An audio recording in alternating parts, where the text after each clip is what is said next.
On October 21st, the highly anticipated Tales of Shadybug and Noir special came out, and it was amazing. So today, I'd like to talk all about the special and my thoughts on it. This episode starts off strong with a new version of the opening, with Gabriel Agreste singing it instead. And I must say, this immediately set the tone for this special. This small but fun addition just got me so excited for the special, as it shows that the cast and the crew had put a lot of thought and effort into this episode, unlike another recent special. Action. Anyways, the episode then opens up to an alternate version of Gabriel and Alya in Gabriel's basement, where he and Alya are watching a news broadcast from our main dimension. I would just like to say, why does Alya look so fucking weird in this dimension? She looks like a 25-year-old woman. Like, something about her just feels so off, and I don't know what it is. If it's the hair, her huge forehead, the thin eyebrows, or what, I don't know. But something about it feels so incredibly off, and I just can't quite put my finger on it. Justice for Alya. Like, when the trailers were dropping, I thought this was an adult version of Alya, not an alternate teen version. Isn't she like 14? What is this? Nina rushes in, panicked, and telling the two that he couldn't stop them. Who is them? We'll see. Gabriel uses the butterfly Miraculous to grant Alya the ability to transcend to other dimensions. She transforms, and I must say, her costume is gorgeous. I'm absolutely in love with this. Shout out to whoever designed this shit because it is so pretty. Two mysterious beings break into the basement and corner Nino on the bridge before we cut to the opening. Similar to the other Miraculous specials movies, we have that classic cinematic opening. After this, we return to our Gabriel Agreste. He tries to call Natalie, who doesn't pick up, and we can see here in this shot that this takes place after Season 5, Episode 3, Destruction, when Cat Noir cataclysmed him. Now, real quick, I would like to recap Marinette's day so far. I need you guys to understand the context leading up to this special. This morning, Marinette learned that her crush and close friend Adrien is going to moving away to travel the world with Lila, who he absolutely hates. She tries to express this to her friends, including her closest friend Alya, and come up with a plan to save him, but they all accuse her of lying. After this, an Akuma affects all of Paris, making everyone take more risks. She then uses her Miraculous wrongfully and tries to stop Adrien from leaving, putting her identity at risk. In the end, he leaves anyways, and she's devastated. After this, Monarch launches a major attack on Paris during the battle. She realizes her entire team has been infected by risk. During this confrontation, it's also revealed that Alya, the secret holder of the Fox Miraculous, has exposed her identity to Nino. If you're not caught up, I don't know why you're watching this, but anyways, Alya was supposed to be Rena furtive behind the scenes since Hawkmoth discovered her real identity. Marinette is understandably angered by this, but pushes through to use the Horse Miraculous to fetch Adrien off the train, who is actually Felix in disguise, as he hasn't been affected by risk yet. Felix helps him save the day, but betrays Ladybug, using the Dog Miraculous to capture Marinette's yo-yo, seizing all of the Miraculous and giving them away to Monarch in exchange for the Peacock Miraculous. Immediately after, Ladybug and Cat Noir are forced to deal with time travel shenanigans as they chase down Monarch in an attempt to retrieve the Bunny Miraculous, arguably the most dangerous of them all. After retrieving it, she has to send her friend Alex away in order to keep it out of Monarch's hand. When will Alex return? She doesn't know. It could take 5 minutes, it could take 5 years to defeat Monarch. Marinette has no way of knowing. Monarch also escapes at the end of this fight. So then her and Cat Noir head to London to see if Felix is there, as Mother laments that he hasn't come home. Cat Noir and Ladybug decide to head home and continue their investigation later. Marinette has a sleepover with Alya before being interrupted by Monarch as he enters her freaking bedroom during his hunt for the Guardian. Marinette has a whole scavenger hunt set up, and her and Cat Noir meet him at the Wax Museum. There they confront him and almost get the Miraculous back, but oh no, Monarch forces Cat Noir to cataclysm him and escapes once again, traumatizing both of them. And then immediately following this, boom, the special. Jesus fucking Christ! Save Marinette! She does not deserve this! Oh my god! I'm so sorry, honey. So now that we understand how horrible of a day Marinette's been having, let's just continue with the rest of her day, because it's gonna get worse. So Gabriel leaves his attic and considers talking to Adrien, but decides not to, not wanting him to know about the cataclysm. In his room, Adrien's venting to Plague about the power of the Black Cat Miraculous, feeling a bit overwhelmed knowing that he just, cataclysmed Monarch. He doesn't really care that he's a villain, because he's thinking about how there's a real person under that mask with feelings and a family and a life that he returns home to at the end of the fight. And Cat Noir feels bad about that, and I don't really blame him. It's kind of a fucked up situation to be in, especially when he's 14 years old. Black tries to playfully comfort Adrien. For real? Shout out to anyone who got that reference. I fucking love you. We cut back to Alya and Marinette back home as Alya tries her best to comfort her. Marinette's parents are watching the news downstairs when they notice the sound of Tiki eating a macaroon in the kitchen. They let it go, chalking it up to them just being overly paranoid due to the recent attacks. I get that. Back to Alya and Marinette, they're still talking when Alya suddenly keels over in pain before transforming into the parallel version of Alya. Butterfly, the parallel Gabriel, leaps through the portal asking for help. He needs to find Ladybug and Cat Noir, and he pleads for Marinette's help, but Marinette's like, I don't know them, don't come to me. Alya collapses, but she doesn't return to her normal form immediately. This is the real her though, not the parallel one. She's still struggling in pain before she reopens the portal, and the alternate version of her returns, crying out that they forced her to open the portal again. Butterfly grabs Marinette and flees with Tiki following after them. Finally, we meet Shadybug and Claw Noir as the two of them emerge from the portal, tossing Nino aside without a care. Shadybug rips Claw Noir's belt off of him and uses it to tie up Alya, but the two are clearly not in sync, with him getting angry at her for doing so. She complains about Adrian as she spots the various photos of him in Marinette's room, specifically her wallpaper on her desktop. But Claw Noir shoots back at her, claiming he's perfect in every world. The two have a lot of back and forth dialogue as they head out to track Butterfly. Claw Noir cataclysms Marinette's wall as they head out, leaving Alya tied up on the floor. We cut back to Butterfly and Marinette as he releases Alya of the ubiquity power.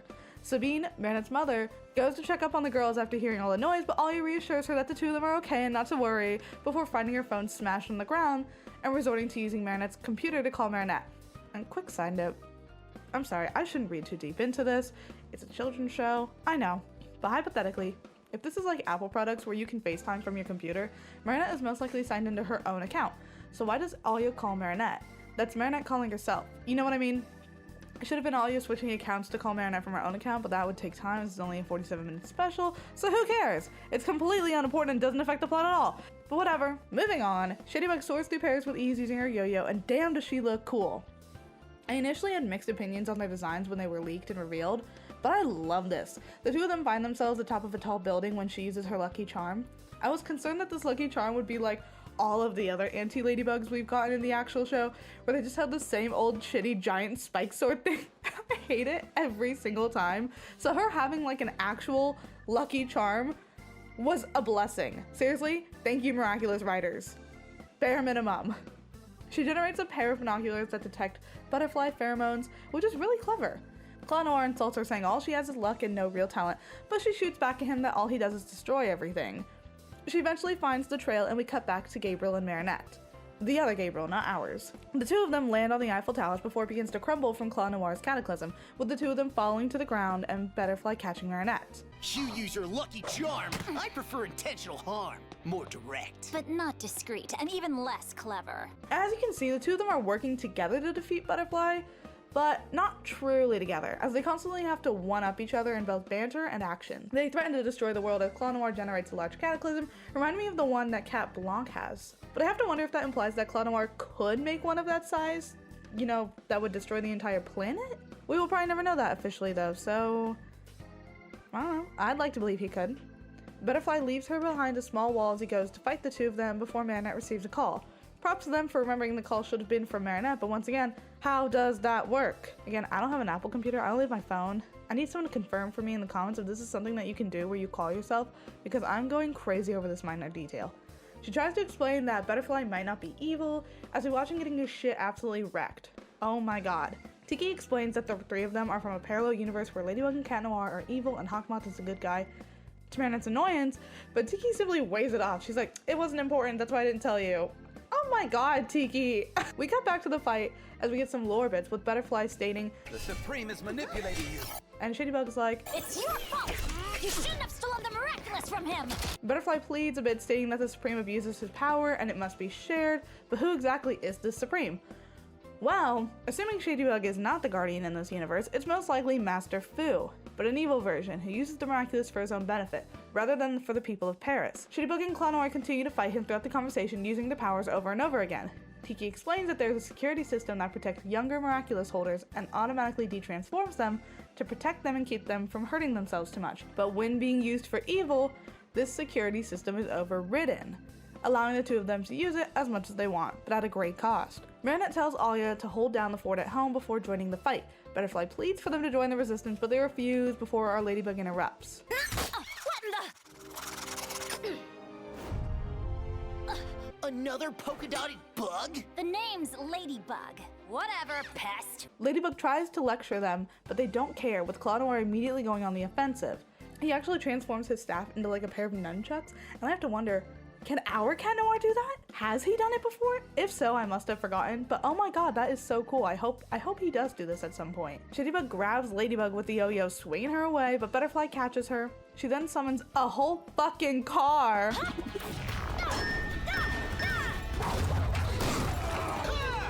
That's my son!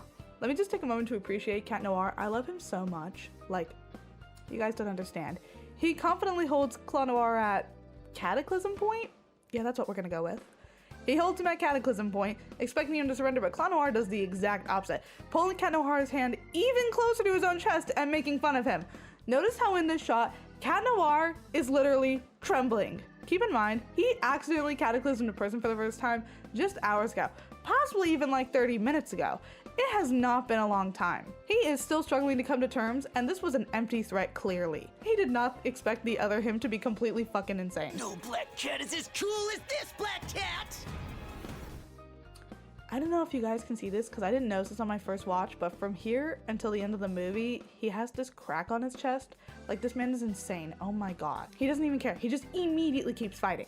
The five of them continue to fight, with Ladybug using her own Miraculous, generating a traffic cone that Claw Noir immediately cataclysms. Our three heroes chat for a minute before the fight continues, with Shadybug using a goddamn bazooka, which Ladybug deflects. You're telling me that her yo-yo is strong enough to deflect a whole fucking bomb? Okay. We continue fighting before Butterfly akumatized Cat Noir, transforming him into Celesticat in order to save them. It's interesting how time freezes as the two converse and Celesticat saves them. Shadybug follows after them, but is eventually knocked down by Ladybug. I'll save you! Don't worry, cockroach! I'll catch you! Ooh, too bad I was this close. This clip was actually used in some of the teasers, and I love it. It really shows their dynamic, and you know, I love them for this. Claw Noir is so real. He tries to steal her Miraculous, but she threatens him. Our heroes retreat to the sewers where Celesticat de-transforms back into Cat Noir. We cut back to our Gabriel as he mourns his wife, but he overhears Shadybug and Claw Noir fighting in the streets. The two are bickering about the others constantly trying to steal their Miraculous. It's clear that these two don't have quite the same dynamic as our own heroes, but it's giving enemies to lovers, so... He tries to akumatize them, but the two of them think it's Kamiko, Butterfly's version of the butterfly, and they cataclysm it. I love how Shadybug, without hesitation, shoves Claw Noir into it. Like, she literally said, fuck this guy.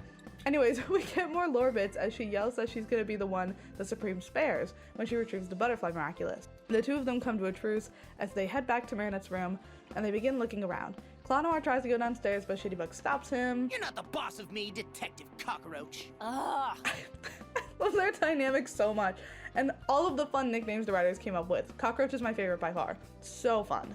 Shadybug begins rummaging through Marinette's room as Claw Noir lays around before we cut back to our heroes. Ladybug and Cat Noir de-transform and recharge Plague and Tiki as Butterfly praises their world, mentioning that any form of camaraderie is punished in the zone. And I have to wonder if this is among Miraculous holders or all citizens of Paris. I really hope that in the future we see more of this world. The Supreme supposedly controls the entire world in this universe, using the Miraculous to maintain his power without the general public even knowing it. This also makes me wonder why Marinette and Adrien were chosen to be holders in this reality. As we all know, in our world, it was because of their kind deeds. But what would someone like the Supreme look for? Was he just looking for young, vulnerable gothkins? Butterfly explains that he entrusts them to powerful people of society, but we will later see that in both universes, Marinette is a baker's daughter, so why would she have one? Adrien makes sense, as he still appears to be this famous model in both worlds, but Marinette?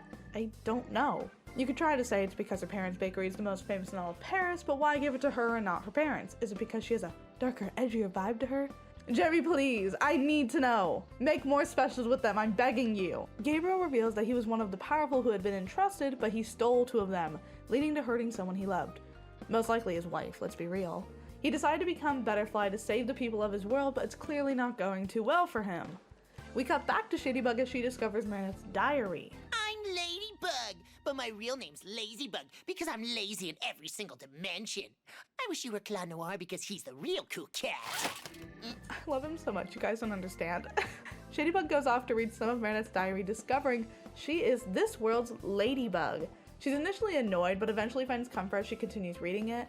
Back with our heroes, Marinette tries to explain to Butterfly that their Gabriel is evil, using the Butterfly Miraculous for evil. Adrien and Marinette come to terms with the fact that those villains they just fought are most likely the other versions of themselves, something that clearly bothers both of them.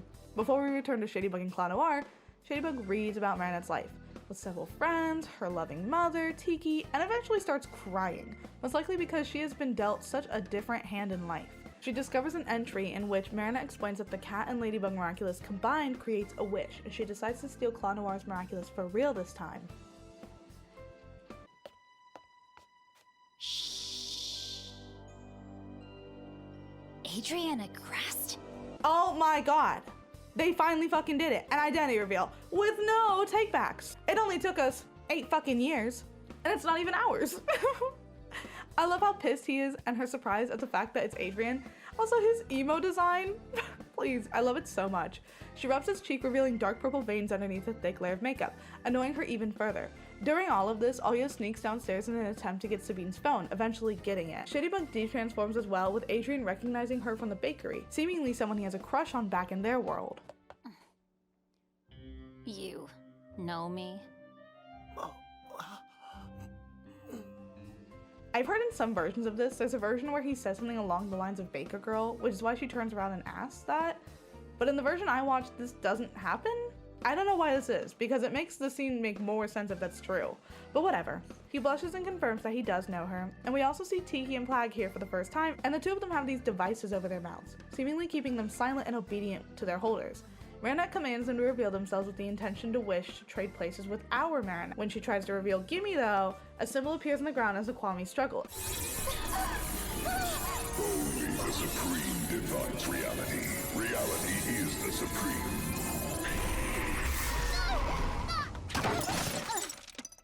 Marinette, is everything all right? Yeah, whatever, just get off my back! Are you sure you're okay, sweetheart? Yes, I'm okay,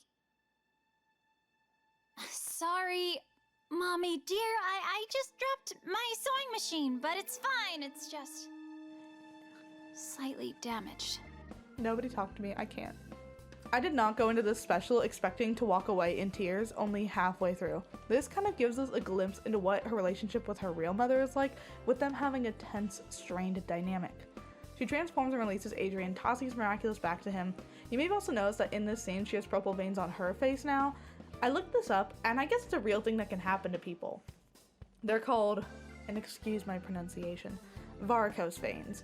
According to Google, as well as my best friend who happens to be a nursing major, these veins can cause chest pain, trouble breathing, coughing, and an irregular heartbeat. These can be caused by blood clots or increased blood pressure in the veins.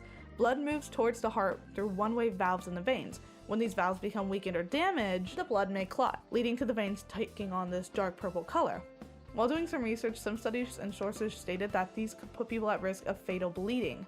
I don't know if the creators designed these injuries off of the veins, or if it was just like a cool look they wanted to go for, but it's a possibility, and I thought it was interesting. Back to Miraculous, Shadybug breaks down, crying about the situation. Clown Noir transforms and tries to comfort her, but she pushes him away.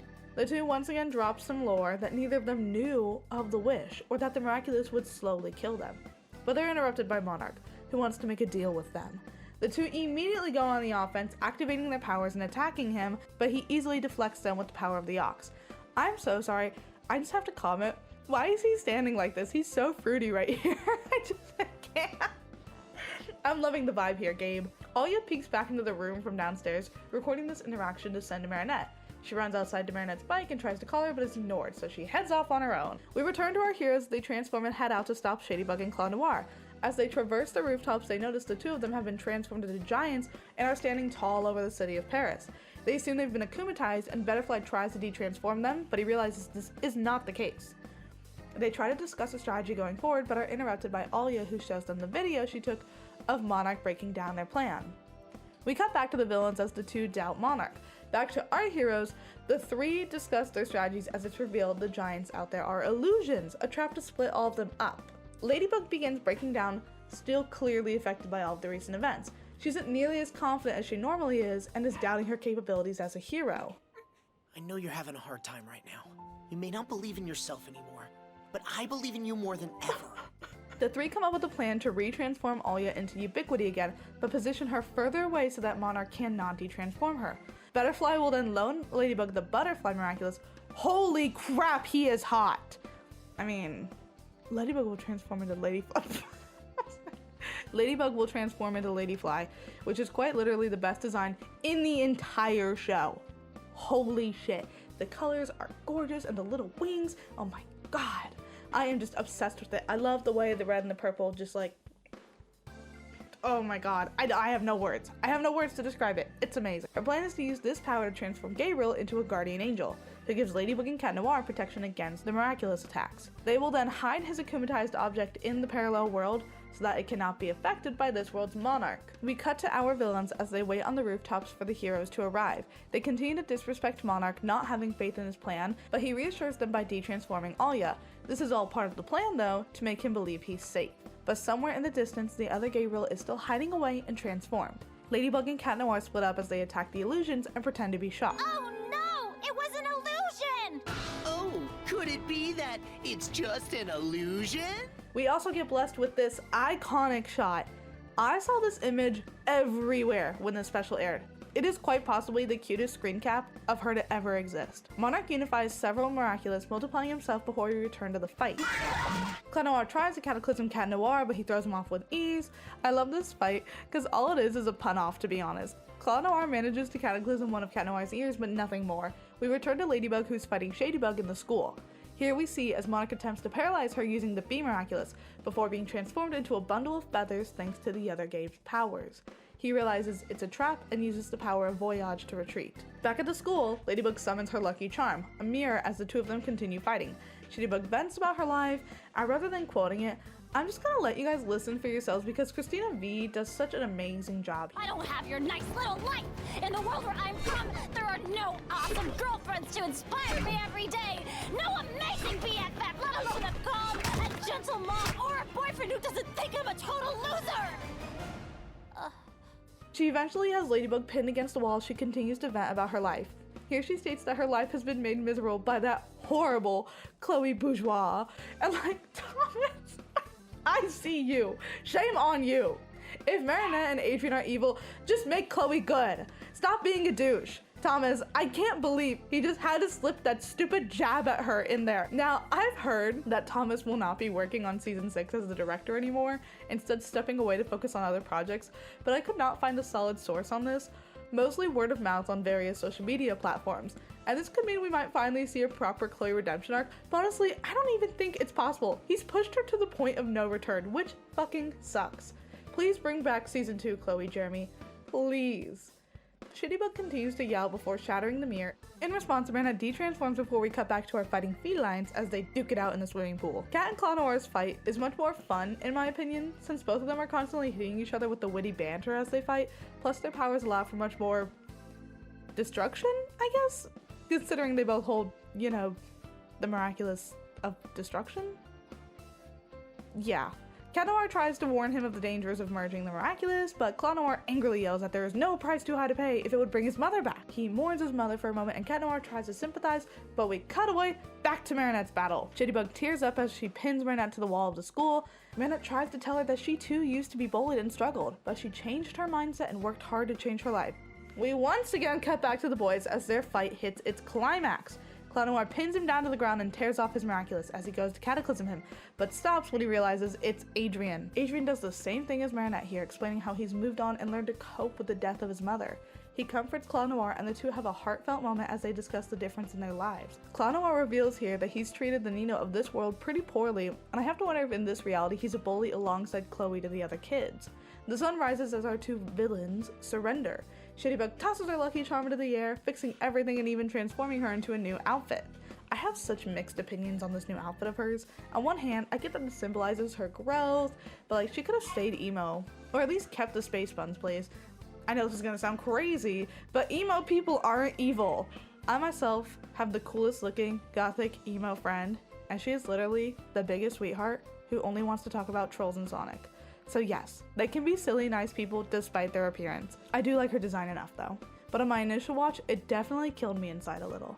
The two embrace before we cut to Cat Noir as he gives Adrien back his Miraculous. Oh, also his cataclysm scar on his chest is gone. Yay! After this, we shift back to the Eiffel Tower where Butterfly, Ladybug, and Shadybug are all waiting on the cats. Cat Noir flirts with Shadybug a bit, complimenting her looks as he twirls around her like a cat would, and this is such a random thought, but I love when they have Adrien move like a cat. It reminds me of Andrew Garfield in the Amazing Spider-Man movies and how much he resembled a spider in certain shots. She flirts back and tells him that he too can change his looks and he wills it into reality. His design is much better in my opinion, maintaining his general look but with golden hair instead. He even keeps the leather jacket, still showing his own personal sense of style, unlike emo Marinette. He debates a name but can't decide. Shadybug chooses to call herself Ladybug. Butterfly re-akumatizes our ahhhh to open the portal back home as we cut back to Monarch. Grants himself the power to traverse dimensions as well using the Miraculous of the Rooster. Our heroes realize this, so Butterfly transforms Ladybug, and what the fuck is this shot? What is... This is my favorite shot in the entire series. Fuck the cute shot of Ladyfly. That's so fun. Why does he throw it like that? I can't with this show. But why is that design? I am sorry if you like this, but it has yet to grow on me, and it's been months.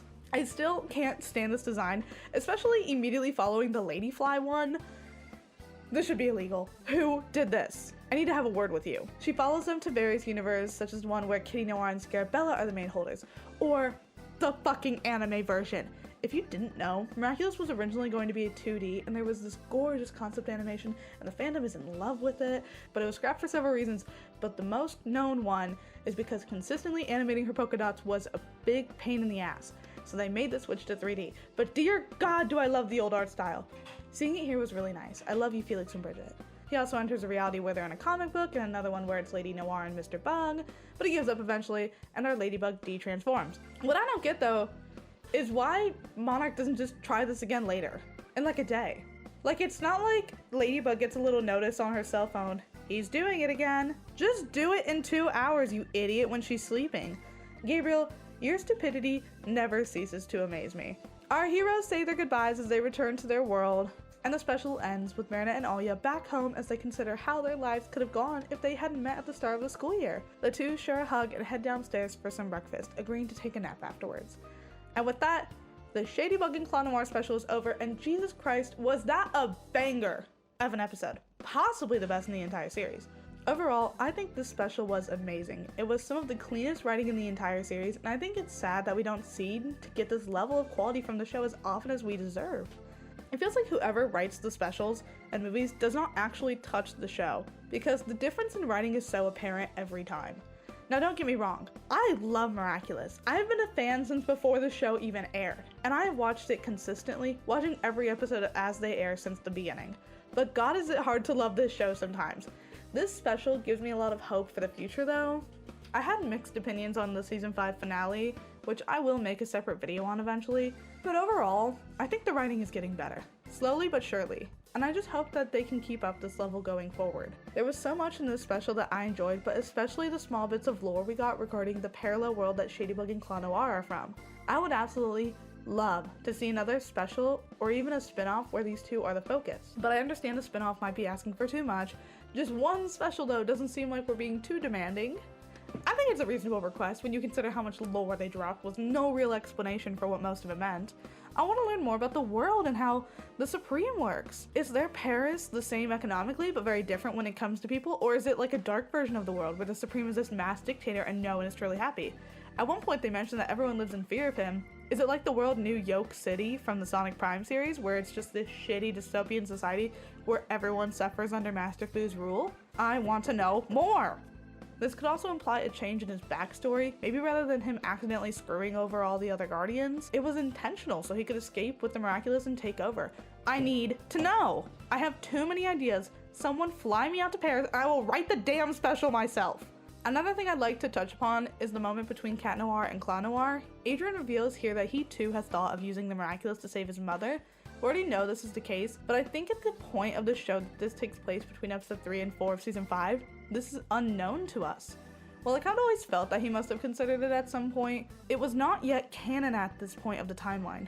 So it's interesting to hear him explain his thoughts on the matter. Unlike Claw Noir though, he found comfort in his friends despite the distance his father forced between them, and chose to move on in a healthy way. I feel that a large factor in this was having Plag to bestow words of wisdom on him regularly. Even though Plag is usually a chill, silly guy, sometimes he has really deep things to say, and without him, Adrien would have been much more isolated than he is now. Noir doesn't have Plag. I mean, he does, but this one doesn't seem to be able to speak, so he couldn't be a voice of reason or source of comfort for that world's Adrien, leading him to fall into depression as he was isolated from everyone around him. The Kwamis being silenced is so interesting. I wonder if this was possibly because the Supreme didn't want them to warn the holders of the danger that comes with it, building even further the other Marinette's life. It truly sounds like shit. No friends, no loving mother, and no Tiki to be her role model. This Marinette was screwed. As much as some of us older fans may think it's not that big of a deal and she's being overdramatic, think back to when we were 14 years old. Back then, friends were everything. There were periods in my life where I was lonely, like the beginning of high school when I didn't really know anyone yet, and it's hard. I too would have done anything if it meant fixing my situation, so I don't really blame her for taking such an excessive approach to the situation. Overall, I feel bad for the alternate versions of our heroes that we love so much. They're just kids who've been dealt a shitty hand and felt they had no other options. This is possibly the last time we ever see Gabe again. Honestly, I think it is. Spoiler alert if you haven't seen the season 5 finale, but that dude is dead, guys. He's like dead as shit. And I'm so sad about that. I love Keith Silverstein. His voice actor, oh my god. I actually met him a couple of years ago and he was so nice. So to see Keith leave makes me a bit sad. I know that he's not leaving because of anything bad that happened, but it's sad seeing a character you love so much be phased out of the show, even if it is the best direction for the story to take. Rest in peace, Hawkmoth, Shadowmoth, Monarch, and Gabriel Agreste. You were cool. Anyways, with all of that aside, I really enjoyed this special and I'm looking forward to the future of Miraculous. We recently got our first official poster for the new season, and I mean, this was technically leaked forever ago, but it's officially out now and it looks great. And I'm really excited to see where they take the show, and hopefully the writers are able to maintain this level of quality going forward. So what did you guys think of the special? Let me know in the comments below, and if you liked the video, consider liking or even subscribing for more stuff like this. I'm really excited to be getting back into making these videos, and I have tons more planned, so please look forward to those. Anyways, I hope you all have a wonderful day or night, and if you're watching this just before bed, sleep tight. Bye!